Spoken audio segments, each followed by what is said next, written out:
Welcome to board classes with Suresh sir. Social science का sample paper number 2 चालू करते हैं। सैंपल पेपर नंबर 1 मैंने पूरा कंप्लीट अपलोड कर दिया। सेक्शन ए, बी, सी और डी इंक्लूडिंग मैप। आपसे मेरी रिक्वेस्ट है, चैनल को सब्सक्राइब करें, लाइक करें वीडियो को, कमेंट सेक्शन में कोई भी डाउट हो तो बताएं। और इंग्लिश की जो ग्रामर है उसको कल शाम तक एनी हाउ सारे पीवाईक्यू को कंप्लीट कर दिया जाएगा। इंग्लिश ग्रामर में बच्चे बोल रहे हैं सर 12 मार्क्स कैसे लिखा उसमें। 10 मार्क्स की तो ग्रामर है, 2 मार्क्स आपके स्टोरी वगैरह में अरेंज करने में काम आएंगे, इसलिए वो ग्रामर टोटल आपके कितने नंबर की रखी मैंने 12 मार्क्स मैंने इसलिए लिखा। ओके चलो सेक्शन बी में पहला क्वेश्चन देखते हैं। Describe any 4 features of the civil code of 1804 introduced by Napoleon in France. देखो फ्रांस के अंदर इनिशियली क्या होता है 1789 है ना, यहां पर एक रिवॉल्यूशन होता है जिसको अपन बोलते हैं फ्रेंच रिवॉल्यूशन। यहां पर जो ये कंट्री है इसके अंदर लगभग रिपब्लिकन फॉर्म ऑफ गवर्नमेंट आ जाती है, ठीक है ना। अच्छी तरह से तो नहीं आती लेकिन डेमोक्रेसी स्टेब्लिश करने की कोशिश की जाती है। लोग सब खुश थे। 1799 के अंदर एक बंदा आता है, उस बंदे का नाम है Napoleon Bonaparte.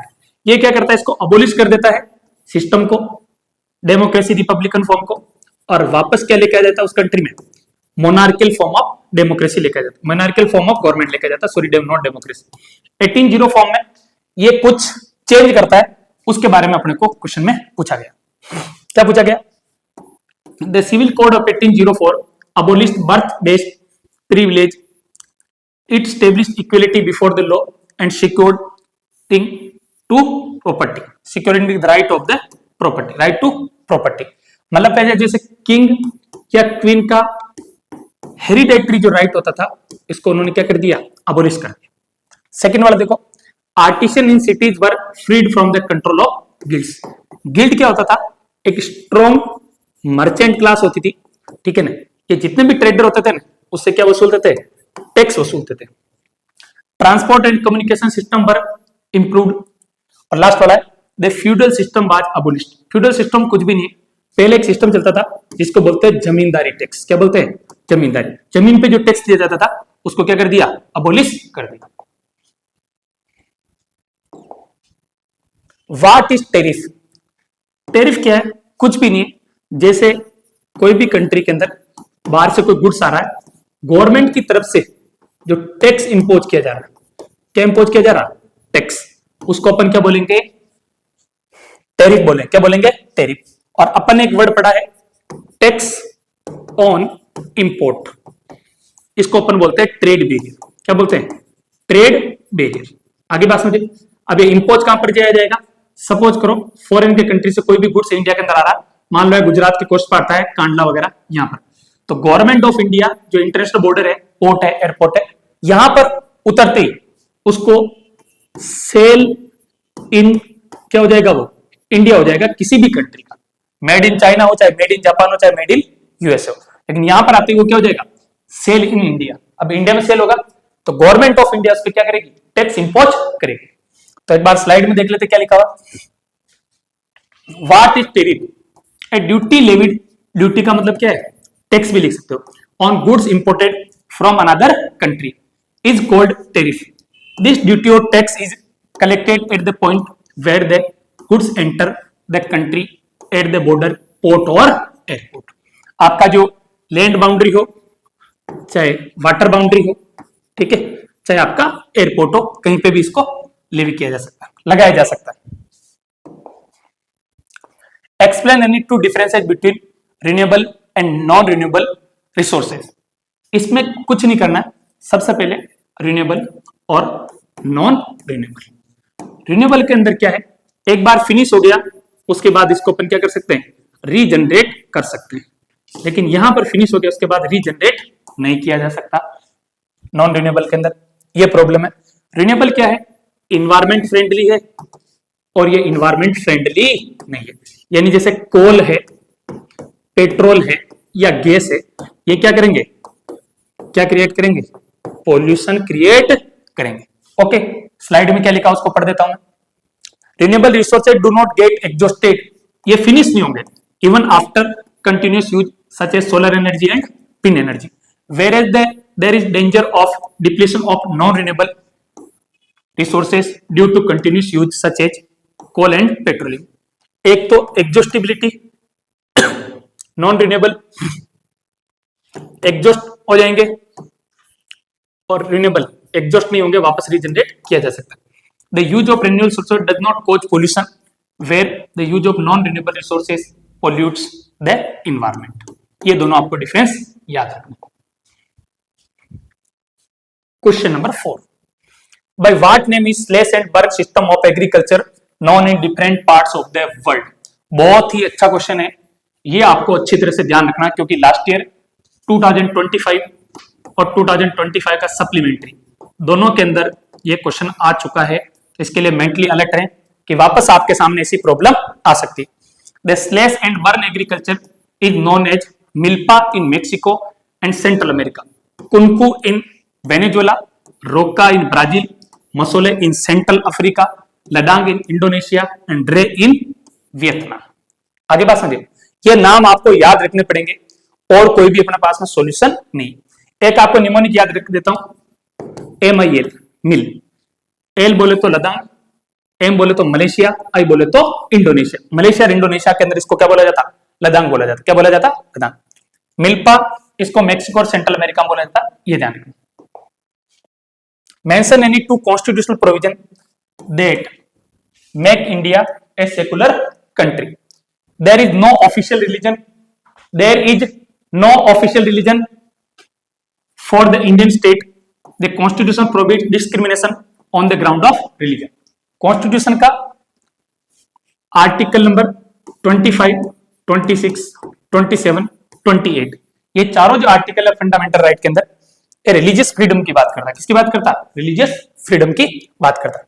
The constitution provides to all individual and communities freedom to profess, practice and propagate any religion. High probability यहां से क्वेश्चन नहीं आवे, क्योंकि 3 मार्क्स और 4 मार्क्स में डाला हुआ उन्होंने क्वेश्चन लास्ट ईयर, लेकिन फिर भी डाला है. एक प्रोविजन और ध्यान रखना है, with in the religion, religion के अंदर नो कास्ट बेस्ड डिस्क्रिमिनेशन, या यू बोल सकते हैं कि abolition of untouchability, abolition of untouchability. Okay, अगला देखो क्वेश्चन नंबर 6. ये थोड़ा इंपॉर्टेंट लगा इस बार, ये और बेल्जियम वाले दोनों टॉपिक है, उसमें से क्वेश्चन फंसेगा. Why there is need of power sharing in democracy. ऐसा पूछ सकता है, why power sharing is desirable, तो भी आपको आंसर ये का यही लिखना है. ओके, चलो. Power sharing is desirable for the establishment of political arrangement and to check political conflict and political instability. Government के 3 ऑर्गन होते हैं, लेजिस्लेचर, एग्जीक्यूटिव और जुडिशरी. आपस में एक दूसरे के काम में अड़ंगा नहीं अड़ा, और इसलिए कि जो ऑन द डे गवर्नमेंट है अकॉर्डिंग टू कॉन्स्टिट्यूशन काम कर रही है या नहीं कर रही, जुडिशरी उस पर चेक रखे. इसलिए the constitution provides to all individual and communities freedom to profess, practice and propagate any religion. यहां पर क्या किया, उन्होंने टाइप करने में कोई दिक्कत कर दी, इसको मैं काट देता हूं, आंसर को थोड़ा गलत लिख दिया. ठीक है, पहला पॉइंट तो ये हो गया. ठीक है, दूसरा पॉइंट क्या लिख सकते हो, it is the very spirit of the democracy. ठीक है, डेमोक्रेसी का बेसिक स्पिरिट है कि पावर शेयरिंग गवर्नमेंट के तीनों ऑर्गन, लेजिस्लेचर, एग्जीक्यूटिव, जुडिशरी में होनी ही चाहिए. ओके, ये दूसरा पॉइंट आप लिख सकते हो. इसमें और प्लस करके क्या लिख सकते हो, जो ऑन द डे जो गवर्नमेंट है वो लेजिटिमेट गवर्नमेंट है, वो किसके लिए रेस्पॉन्सिबल है? जनता के लिए रेस्पॉन्सिबल है. इसलिए गवर्नमेंट को जुडिशियल ऑर्गन से सेपरेशन चाहिए. Write two main characteristics of development. Development की 2 मेन कैरेक्टरिस्टिक्स लिखो. देखो, डेवलपमेंट किस तरह का चाहिए अपने को, अगर अपन पूरे कंट्री की ओवरऑल बात करें तो इसको बोलते हैं सस्टेनेबल डेवलपमेंट. प्रेजेंट जनरेशन की नीड फुलफिल होने चाहिए, फ्यूचर जनरेशन के साथ कोई कॉम्प्रोमाइज नहीं करना है, और इन्वायरमेंट को डिग्रेड नहीं करना. लेकिन इसने पूछा write two main characteristics of development. The goals of development for different people can be different and even contradictory, people have mixed call for development. देखो, जैसे कोई बंदा बोल रहा है कि डैम बनाओ, मेरा इंडस्ट्री स्टेब्लिश हो जाओ, लेकिन फार्मर बोल रहे हैं कि डैम मत बनो, मेरी एग्रीकल्चर जो लैंड है वो कहां चल जाएगी, डैम में चल जाएगी, तो मैं खेती बाड़ी करके अपने बच्चों की जिंदगी कैसे निकालूंगा। अगला है the components of the development are increase in income, equality, freedom, security and respect for others. ठीक है, इनकम इंक्रीज होगी तो लोगों का क्या इंक्रीज होगा, लिविंग स्टैंडर्ड। ओके, या बोल सकते हैं increase in materialistic plus non materialistic things, इन दोनों में क्या होना चाहिए, इजाफा होना चाहिए। Why is agriculture important for rural areas, rural area के लिए एग्रीकल्चर क्यों इंपॉर्टेंट है। देखो, प्रॉब्लम क्या है, अपना जो कंट्री है पूरा का पूरा, इसको बोलते हैं एग्रेरियन इकोनॉमी। क्या बोलते हैं, एग्रेरियन इकोनॉमी। पूरे कंट्री की जो इकोनॉमी है ना, वो किस पे बेस्ड है, एग्रीकल्चर पे बेस्ड, बिना एग्रीकल्चर के काम नहीं रहेगा। Nearly half of the India population lives in villages and agriculture is the primary source of income for rural people. Farming and related activities provide rural infrastructure, employment opportunities and more, therefore agriculture is important for rural area. गांव में लोगों को 12 महीनों में से 4-5-6 महीने जो job मिलता है, वो खेती बाड़ी का जब काम चलता है तो लोगों को एम्प्लॉयमेंट अपॉर्चुनिटी मिलती है। Suggest two major to reduce unemployment in India, ये बहुत अच्छा क्वेश्चन है, इसको इंपॉर्टेंट लगाएं, स्टार मार्क कर दें, ये पूछा जा सकता है।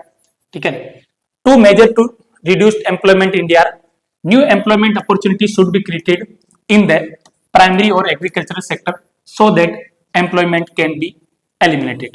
Okay, unemployment can be eliminated. देखो, इसमें क्या कर सकते हैं, एग्रीकल्चर और प्राइमरी सेक्टर के अंदर जहां पर आपका एग्रीकल्चरल लैंड है, वहां पर अपन क्या स्टेब्लिश कर सकते हैं, इंडस्ट्री स्टेब्लिश कर सकते हैं। क्या कर सकते हैं, इंडस्ट्री, ताकि वहां के लोगों को खेतों में काम करने का मौका मिल जाएगा और इंडस्ट्री में काम करने का मौका भी मिल जाएगा। दूसरा, infrastructure facility like transport, banking, communication should be developed in the country so that agriculture and industry sector can develop. Okay, how do multinational company work, explain, बहुत प्यारा क्वेश्चन है, इसको पहले 2012-13 में, ठीक है ना, पूछा गया। ठीक है, 2 मार्क्स के अंदर। देखो, multinational company establish their factories and offices in more than 1 country, ये तो इसकी क्या हो गई, एमएनसी की क्या हो गई, डेफिनेशन हो गई, क्या होगी, definition. The capital investment in these companies is high, therefore the demand and supply for their products is large. जैसा आपके सामने एक कंपनी है, उस कंपनी का नाम है टाटा पावर। आगे बात समझे, एक कंपनी है, उस कंपनी का नाम है जिंदल स्टील। ये बड़ी बड़ी कंपनियां हैं, ठीक है, ये बड़ी बड़ी कंपनियां लार्ज स्केल पे कैपिटल इन्वेस्ट करेगी, प्रोडक्शन भी लार्ज स्केल पे होता है, और ज्यादातर इनका जो प्लांट सेटअप होता है 1 से 2, 3, 4, 5 कंट्री में रहता है। एक बहुत अच्छा क्लासिक एग्जांपल है फोर्ड कंपनी, कहां की, यूएसए की। ओके,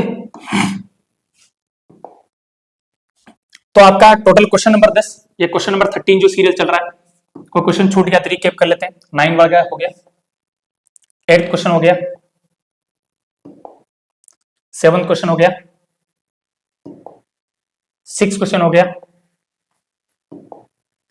5th क्वेश्चन हो गया, 4th क्वेश्चन हो गया,